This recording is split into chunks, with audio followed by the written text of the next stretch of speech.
mungsuh wis anggene. Wari wae.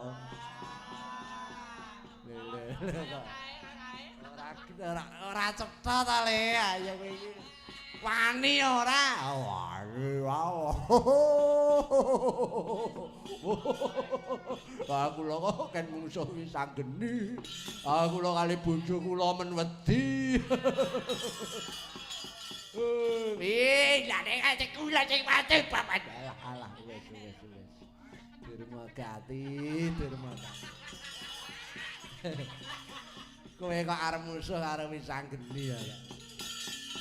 Kowe iki lagi karo mbokmu maratuwa wedi ya. Lah witekno pripun, Bapak?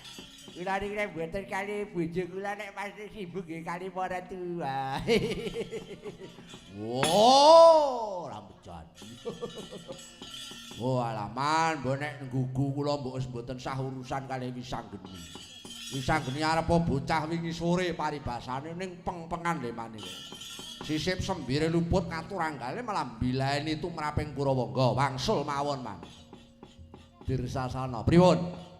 Kowe iki jane Senopati Ngastina apa dudu? Ngastina Senopati niki kula niki. Ewadene kon maju perang kok mung ngalesan wae kowe. Kowe iki jane lanang apa ora? Kowe iki wayahe nyambut gawe ya nyambut gawe. Wong nyambut gawe kabeh iki ana aturane, munggah jam pira kabeh iki ana paugerane. Apa diupeh kowe cedhak karo aku njursak kepenakmu dhewe kowe ya. Ampun atur paman. Kabetahan paman nyuwun pangapunten mboten kula wangsuli man ya sesune mbok baleni tak kethok gulumu. Swatama ngger swatama. Ma. Tangi le. Waduh nyuwun pangapunten. Yahene kok wis micek kae. Yahene kok wis turu. Nyuwun pangapunten bacutan iki, Paman. Malika sarungmu budalna para madya bala kaya padatan inggih amit madal wasilan, Paman. Sang swatama sigra hanata baris nyawiji kumala dampyak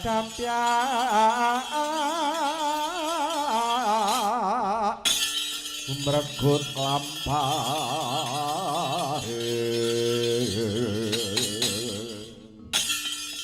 Dinarung krapyak watang agate kumelarnge bagi surake kumuro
Yo yo yo yo.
Ayo deh.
Aduh yuk. Ambekan.